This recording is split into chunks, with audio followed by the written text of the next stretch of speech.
Welcome to a new way.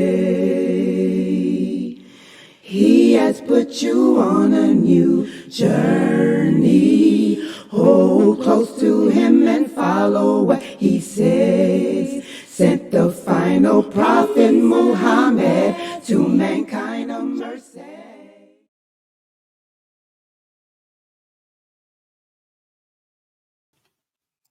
Ina alhamdulillah, wa salat, wa salam ala, wa rasulullah. I'd like to welcome everybody to our Aqeedah class for today. And for tonight, we're continuing with the book written by Sheikh Kareem Abu Zaid. And again, I know most of you have purchased the book. Please get this book. This is the first of the trilogy of Aqeedah.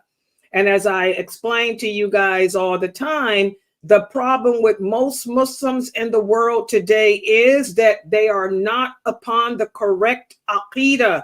They are not upon the correct belief system.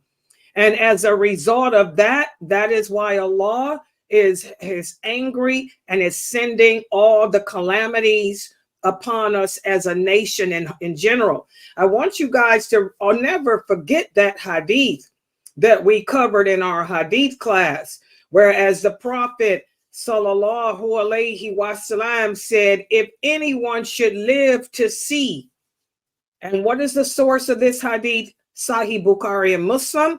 The Prophet sallallahu alaihi wasallam, if anyone should live to see the days in which alcohol and intoxicants are made lawful, the days in which homosexuality will become the norm, the days in which interest will become the norm, the days in which there'll be lots of killing, where we Muslims will be killing each other, we will be cursing each other, we will be damning each other and oppressing each other, the days in which women will be dressed but still naked, the days in which men will walk around with whips to use against those who believe like them, who are upon the same belief system as them, the days in which my sunnah and the example and understanding of my companions will become abandoned, and my sunnah will become replaced, the days in which there will appear amongst you many men who will be able to recite the Quran by heart beautifully, but it will never go past their throats because they won't understand what they are saying. They will issue Islamic verdicts that go against what Allah says. They will issue Islamic verdicts that go against what I have said, and they will not be upon what I came with, nor what you, my companions, and the four rightly guided rulers after me are upon. He said, should you live to see these days, know that Allah will send his punishment, that Allah will send war, Allah will send earthquakes, Allah will send hurricanes, Allah will send calamities. And when he made this long lecture, because this was all a long sermon that he gave, when he made this sermon, one of the companions said, the killing, why will there be so much murder, so much death? Is it because we Muslims will be outnumbered? He said, no. They will kill, the Muslims living at that time will kill each other. They will oppress each other because they will have deviated away from my example and what you are upon. They will have adapted other ideologies that oppose what I came with and what I am upon. And then somebody else asked, well, will they punish all the Muslims living at that time? And the Prophet Muhammad sallallahu alaihi wasallam said, whenever this nation, whenever we as a nation deviate away from Allah's laws, whenever we as a nation deviate away from the Sunnah, understand that there will be consequences. There will be repercussions. Allah will punish us all who is living. But he promises that when he raises us up on the day of judgment, he will judge us individually. Don't ever forget that, guys.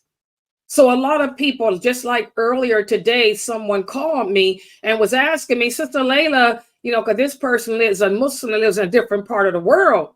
And she was telling me how bad it is where she lives, the calamities, the stress that the Muslims are experiencing. I told her this is worldwide.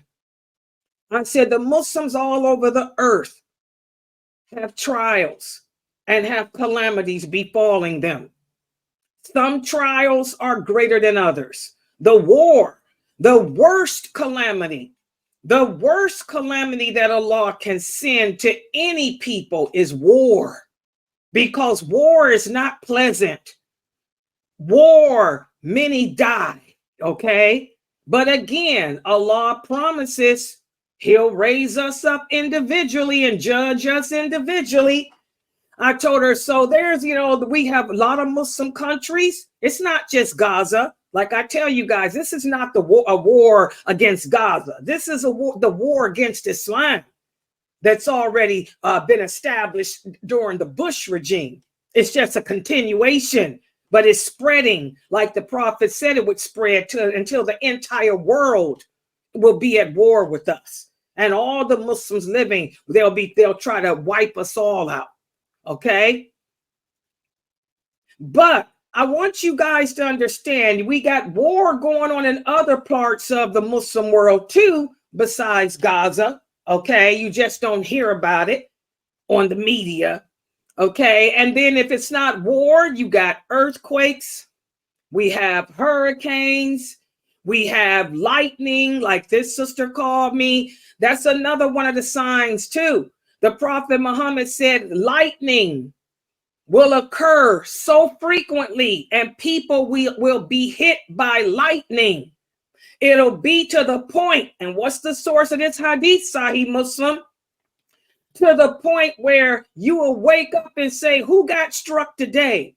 Well, when this sister called me, she's in a different part of the world, and she's talking about the lightning and how different people have been struck by lightning. I reminded her, I said, well, this is part of the calamities that will befall us.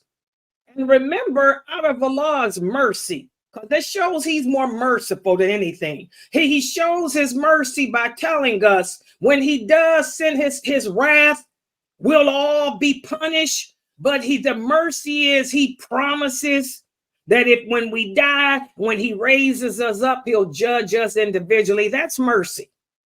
Okay. We're not going to bear the sin of someone else. Okay. But like I told her, another form of his mercy is Allah says he will never put a calamity or a test or a trial or a burden upon any of us that's too great for us to bear. The people in Gaza, they can handle war because that's where they are in their faith. The people in Somalia, they can deal with war because that's where they are in their faith. All the Muslims living in countries that are being tried with war, that's where they are in their iman. And like I told her, where you live, because she lives in another part where there's a lot of Muslims, I said, you guys are being tried with lightning. That's where you all are in your faith. I said, so your relatives are being struck by lightning. Your house was destroyed. Her house was destroyed by a lightning bolt. Her mother's house was destroyed by a lightning bolt. I said, I got other Muslims here who are experiencing tidal waves. That's what they can handle. I said, just like you probably cannot, where the Muslims where you are wouldn't be able to handle war. Well, the Muslims where the war are probably couldn't handle being struck by lightning.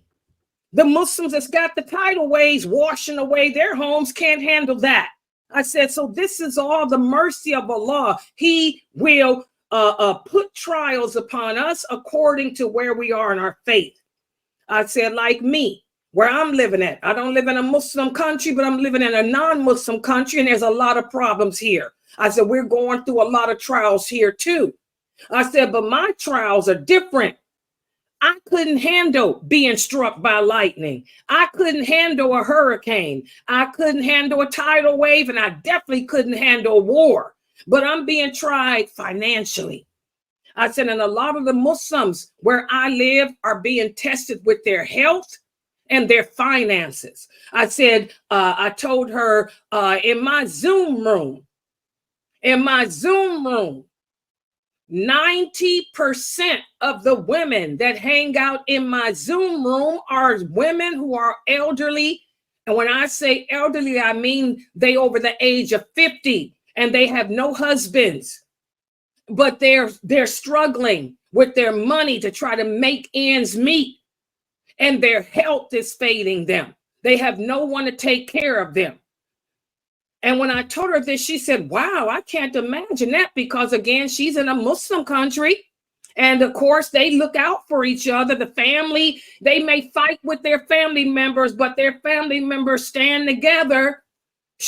I said, yeah, see, you wouldn't be able to handle that. For her, not having her family to take care of her when she's sick is something that she couldn't bear. I said, well, I can bear it. I can bear not having family. I can handle trying to figure out how to pay bills. I can handle the stress of having to provide and maintain myself, but I couldn't handle a lightning bolt striking me down and burning up my house and my neighbors and family. I told her, so my point is, do you see the hikmah of Allah? Do you see how Allah speaks the truth? He will never test us with something that we can't handle. None of us got the war. Even where she at is not the war yet. It'll be there eventually, like it's going to be here eventually, but it's not there yet. I said, your people are being tested with lightning bolts. I said, here where I live, we got hurricanes, we got earthquakes, we got tornadoes. We just had a big tornado. Not where I am, but where other Muslims live. And we're tested with our finances, with our children apostating. And when I told her that, she said, what do you mean children apostating? I said, oh yeah, that's the problem that we have to deal with living in the West. I told her, you live in the East. We're living in the West. We raise our children in non-Muslim countries. But when our children reach the age of 18, they have the right to decide what they want to do, and there's nothing we can do to stop them. She said, oh my God, that's astonishing. I said, yeah, see you. And she said, I couldn't handle that. If my children grew up and came to me and told me they were going to move out and do their own thing, she said, I wouldn't be able to handle it. I said, now do you see? But you can handle lightning. I told her, you can handle being hit by a lightning bolt, but you couldn't handle your children disappointing you. I said, I can't handle a lightning bolt, but I can handle a child telling me that they ain't going to live the way I raised them to and move out. I said, do you see? We're all different. We all have different trials that we have to bear. We have different circumstances that we have to deal with. This shows the hikmah of Allah. And that's why we never blame Allah. We never allow the trials of life to make us think that Allah is not fair, that Allah is not just.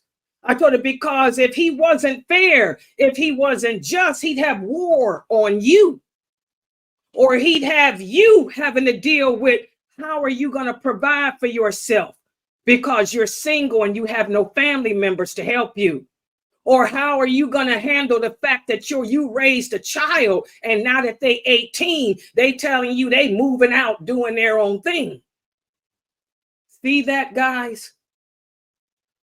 So this is something. And then when I broke that down to her, she said, oh, okay, you're right. I need to start thinking differently. And then she said, well, what is it? Is it just, how is it that Shaitan succeeds?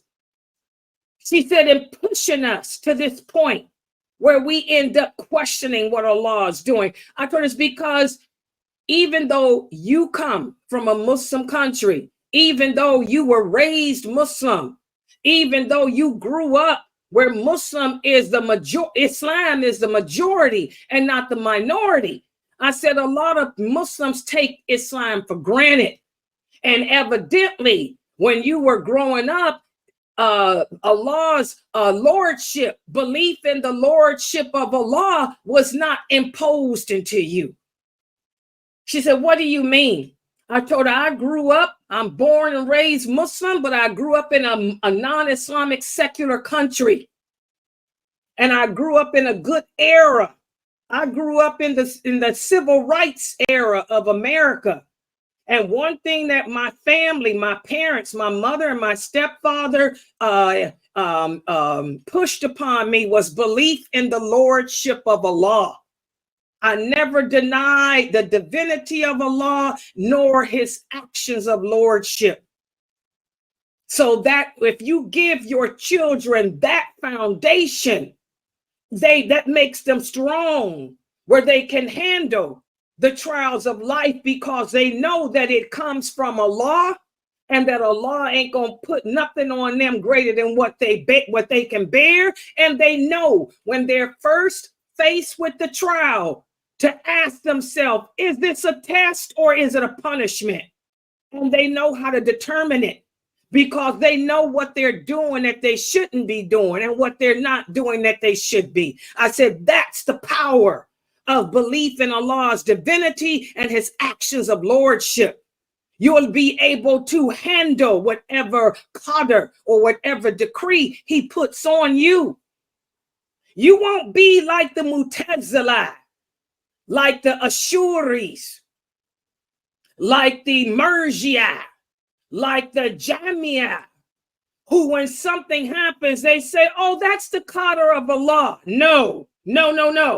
You'll be able to fight because the Muslim, we fight.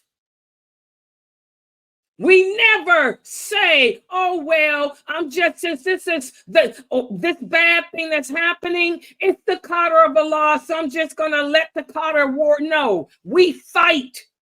It's only when we can't fight no more and we can't change our condition no more, only then do we submit and say, now that I've done all that I can do, I've made the changes within myself.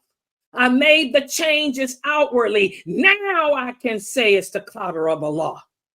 That's the only time. Now that assuring, and by the way, I'm making this speech because I got kicked out of a group.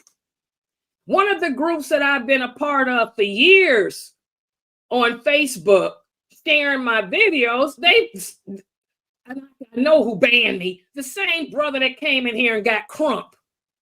They banned me from their group. Well, he's an Ashuri anyway. Those Ashuri Muslims, you got to be careful. They got a problem with the qadr of Allah.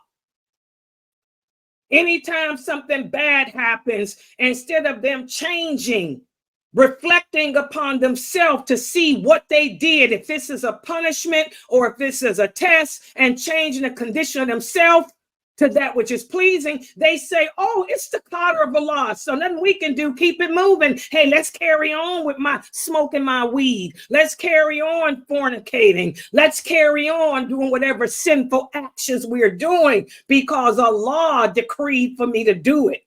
That's the Ash'ari way of thinking. We don't belong to those deviant groups here, okay? Because you're supposed to change, make that change. We never blame what happens to us on the qadr of Allah.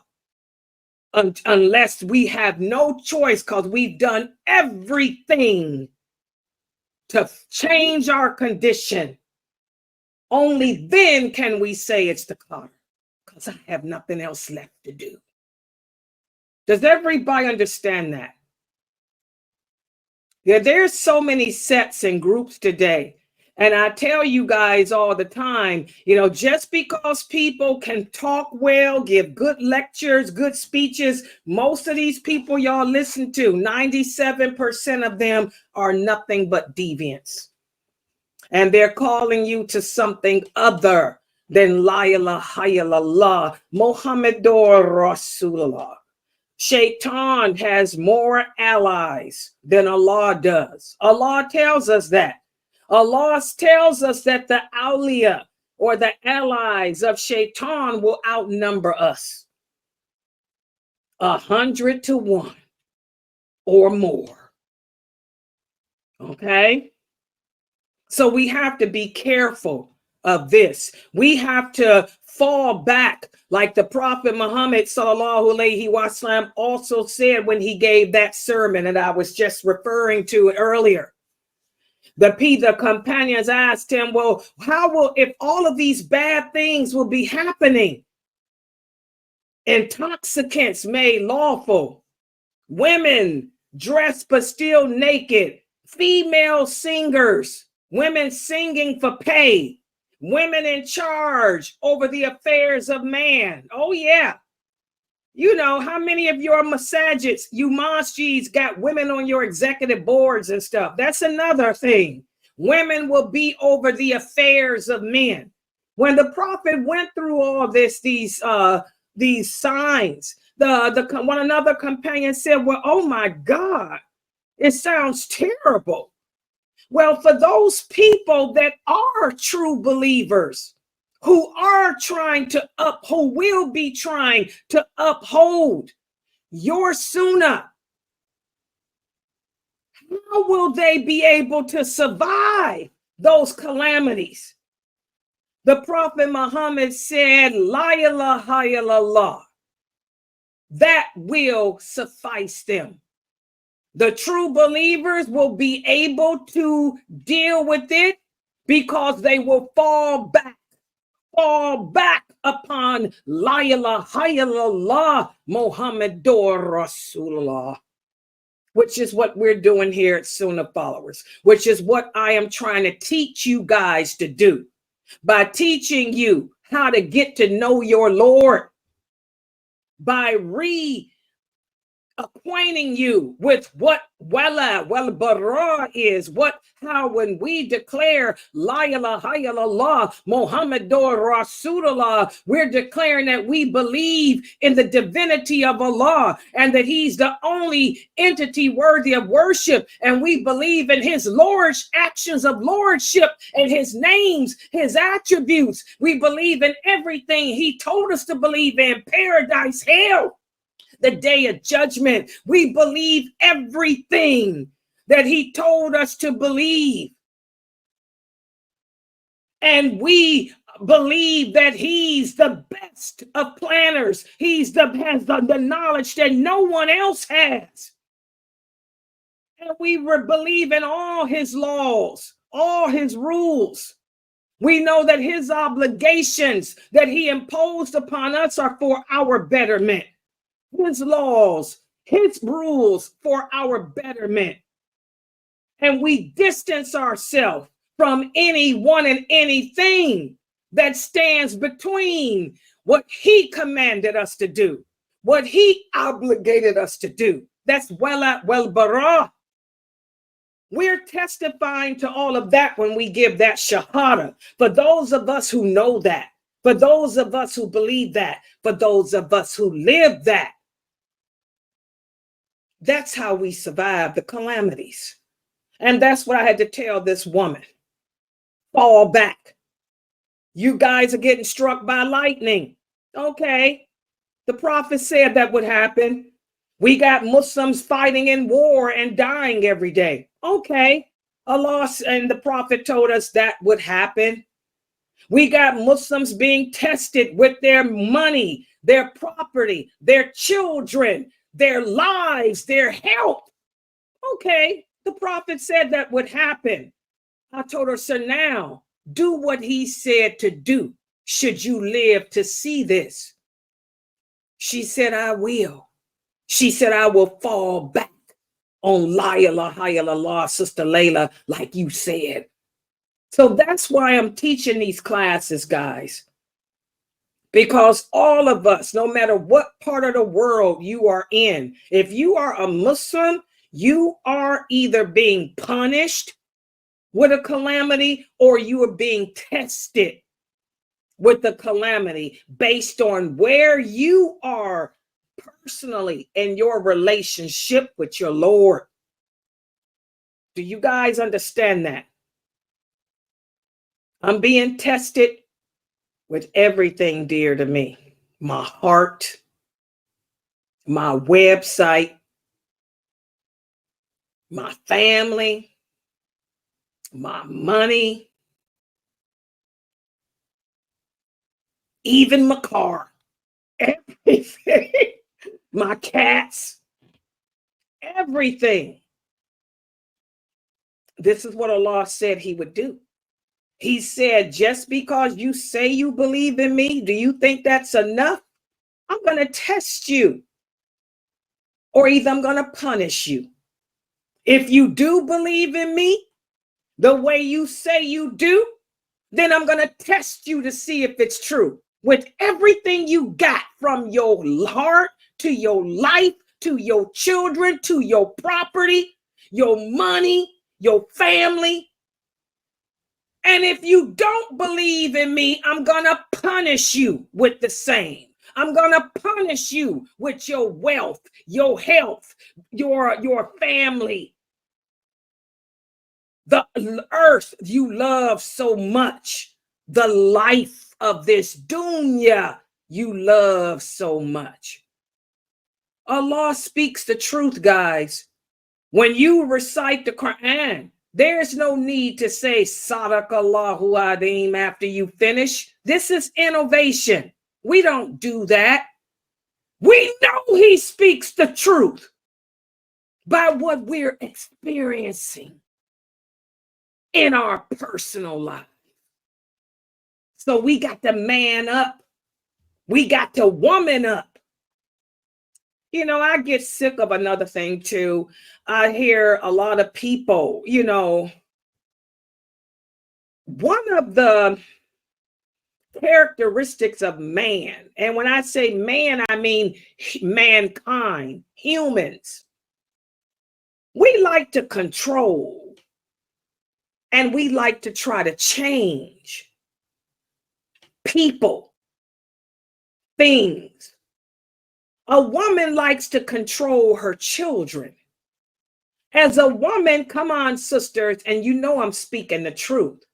As women, we try to control, we know we can't control our man.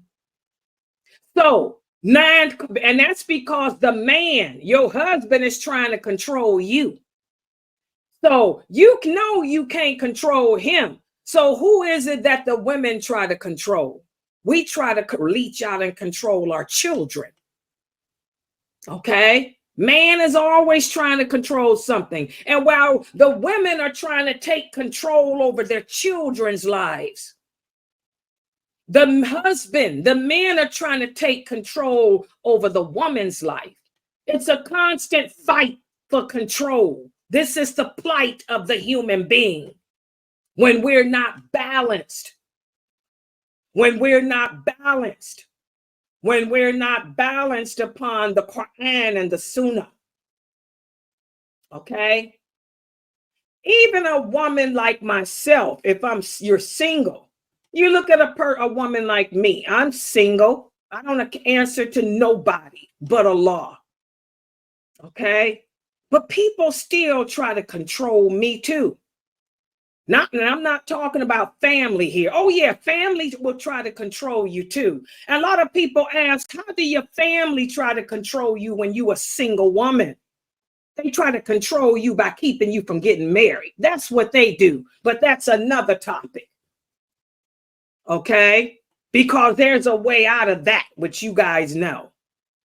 But then I have non-family people who try to control me.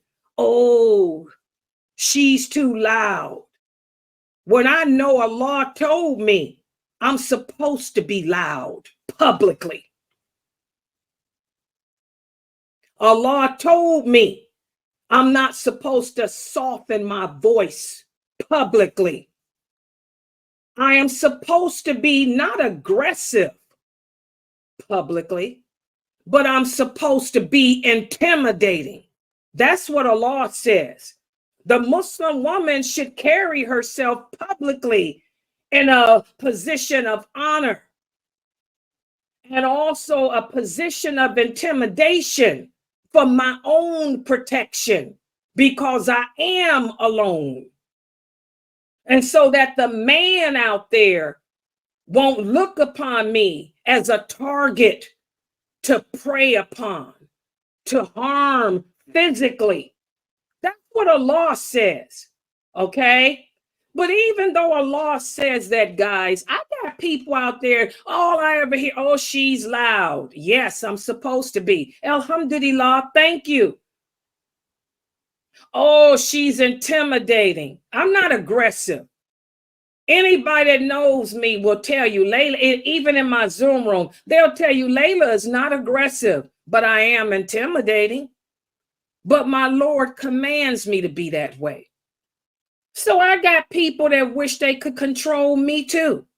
You wish that you could change me. The day anybody listening to me, the day that you think you will turn on your YouTube channel or you will turn on your internet and you will see a soft-spoken, flirtatious, soft, weak, meek woman sitting here speaking with a beautiful accent that I pretend to have to try to appease you. That ain't happening. The day that that happens, may Allah take my soul. Do y'all understand that? The day that happens, I hope will be the day that Allah takes my soul. Because I'm going to always, when I log on to this internet, you will see me as you see me now. Strong and intimidating as Allah commands me to be. Not to see me broken, not to see me weak, not to see me broke down. And oh, help me, helpless, to attract the attention of men so they could come to my aid. No, that ain't gonna happen. The day it happens, I hope it's the day Allah takes my soul and takes my website too. Because that ain't what Allah commands the believing woman to be publicly. Allah commands the believing woman to be just as I am. And if anybody don't like it, you can bounce. You can take me out of your Facebook channels. I don't care. There's a lot of soft women out there who give lectures with the sweet voices you men like, who flirt with you and soften their voices and make themselves so helpless that you fall for them and desire them. There's a lot of women out there like that, but Laila Nasheeba will not be controlled, nor will she be broken by any man or woman or jinn or animal. Y'all understand that? This is me. I am unique and I am a dying breed. One thing about me, I got good blood and bad blood too, but I got a lot of good blood that runs through these veins. My bloodlines are warriors. My bloodline traces back to kings and queens, Arabic kings, Arabic queens and Viking kings and Viking queens who you read about in history books today. So I shall not be broken. I shall not be changed by any man, nor will Laila Nasheeba be tamed by any man. Y'all understand that? So I don't care about you putting me out of your Facebook group because I don't conform to your standards of how you think a female is supposed to be. Neither did the women before me conform. Neither did the men from my bloodline conform. We set the pace. And like I said, you read about my people in history books today. The non-Muslims, like King Charlemagne. Oh yeah, ragging off. The Viking. You read about my ancestors right there. And on the Arabic side, you read about many companions of the Prophet, sallallahu alaihi wasallam. And my blood roots go all the way back to that. Okay? So I come from a stock of men and women that cannot be broken, cannot be changed because of society's norms or because of man or woman's likes, dislikes, or jealousies. And I can't be bought. And I refuse to be sold. I die with my sword and Quran in hand before I be sold. Y'all understand that? So we all are being tested, like I told this sister here, and she's here now typing. We are all being tested in different ways. This is part of life. And I want all of you to understand we were created to be tested. We were put here, removed from wherever Allah keeps the souls. And we were put here on this earth to be tested with everything that's dear to us, that's important to us to see if we're going to choose Allah over these monetary and things of this dunya. So we got to man up and we got to woman up. We got to fall back on La ilaha illallah, Muhammadur Rasulullah. Fall back on what it means to believe in Allah, what it means to believe in his divinity, what it means to believe in his actions of lordship. Who's your Lord, Layla? It ain't no man. It ain't no country. It ain't no website. It ain't no mother. It ain't no father. It ain't no brother, no sister, no child. My Lord is Allah. And I don't submit to any entity other than him. And that's the attitude all of us have to take when we're being tried in life. Who's your Lord? Amatullah. Is it your money, d'argent? Is it d'argent? Or is it Allah? That's what I do. Because I've been melancholy for the past couple of months, and I'm going to stay on this melancholy ride probably till after New Year's, because this is what I've been experiencing since I was a child, being Muslim, coming from good stock, but having to live in one of the most foulest countries on earth, which is known as aux États-Unis, which is the United States of America, which is a Zionist country founded on masonry, a country whose constitution requires a separation between religion and government. Okay, so I go through this melancholy mood, but when I find myself going through it, Amatullah, I fall back and I ask myself, who's my Lord? This trial, or is my Lord Allah, like I say it is?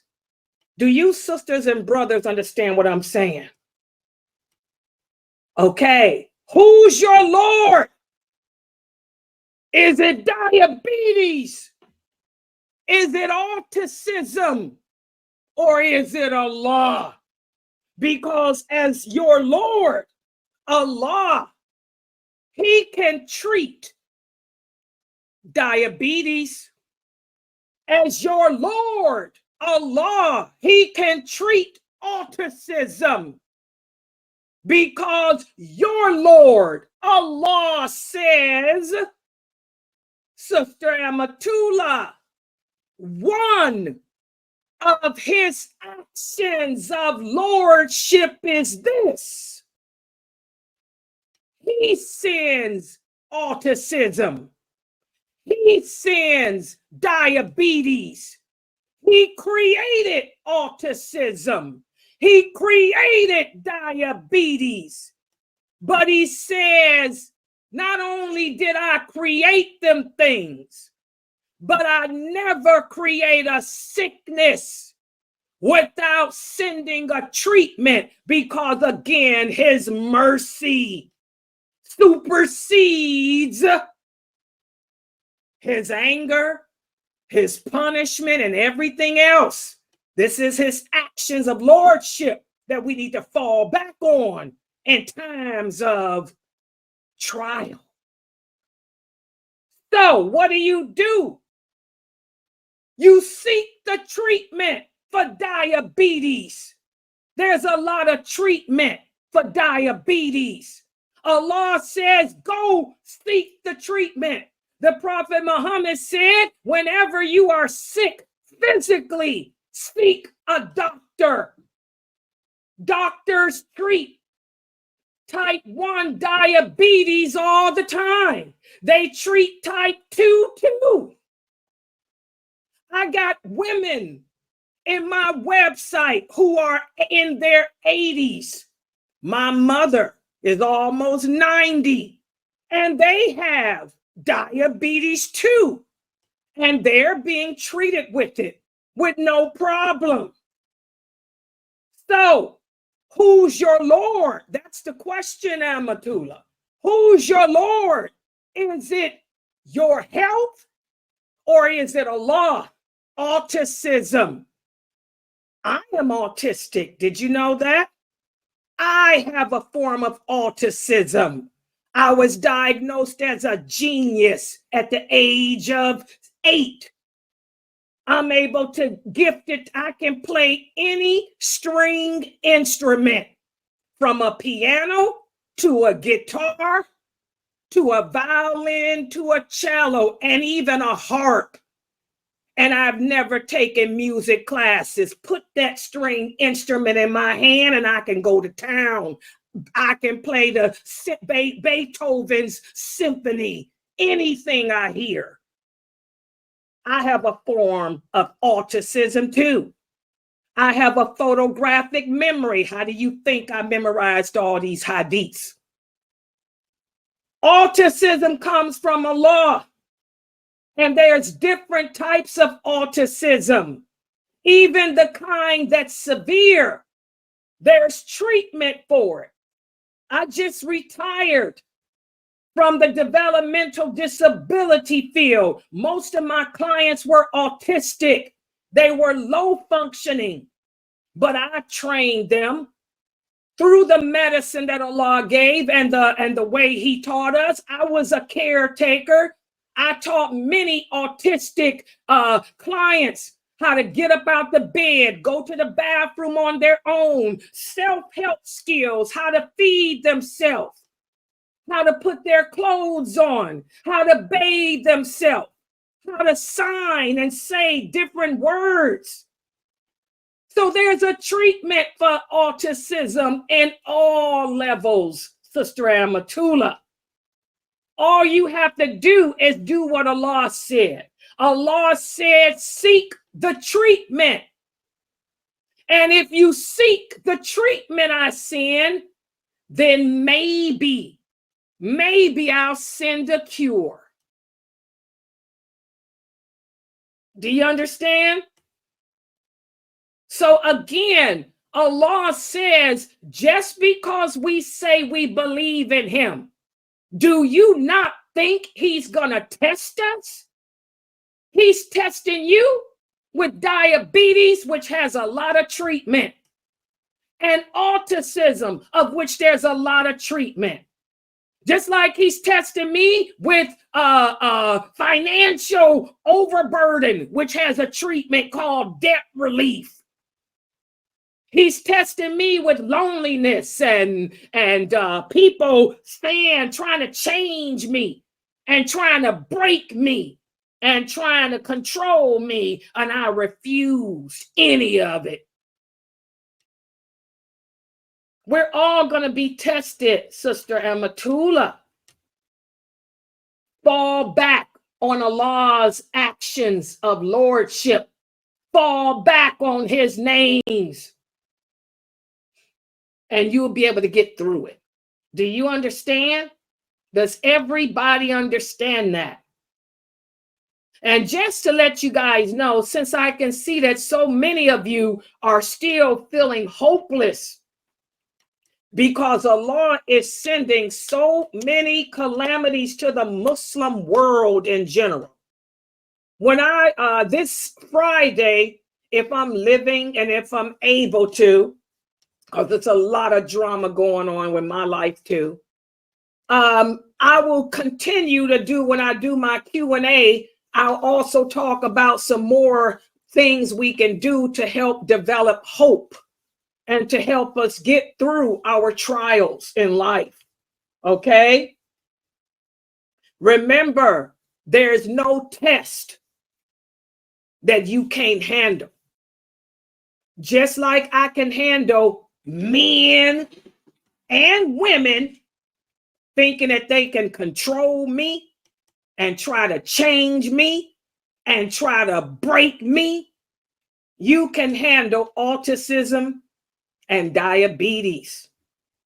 Get the treatment. Take the treatment for it all. Go to the doctors.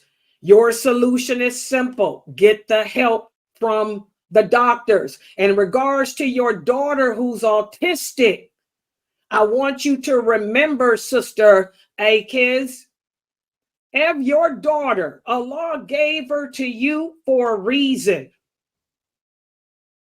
She could possibly be your ticket to paradise, because it takes a lot of patience and compassion and faith to deal with an autistic child. But if you deal with it to the best of your ability, seeking the favor of Allah, that child can be your ticket to paradise. Because every time you experience a feeling like it's just too much, but the fact that you know it's not too much and you continue on sans arrêt taking care of her, if you die, you will die forgiven of all your sins, because you bore that trial every day of your life, never losing faith, never losing hope, and with patience. So another thing that we have to do when we're tested in life with calamities like that are not going to go away, or that autistic child is not going to go away, but the way to get through it is to look to the good in it. Like the prophet said, look at the good, focus on the good that comes from having that autistic child and caring for it with love and compassion. Focus on the good. And when the negative thoughts come in from your personal jinn, say, A'udhu billahi minash shaitanir rajim. I'm not going to fall for that, and keep it moving. Do you understand? I find a lot of love in my autistic clients. I worked with them for 36 years, all different levels, from severe to possession. Oh yeah, I had possessed ones, to high functioning. And I think that may, inshallah, be a ticket for me, because it makes me feel good. I've been retired for 2 years, but when my phone rings and it's one of my autistic clients saying, Layla, how are you? I miss you. That's my reward.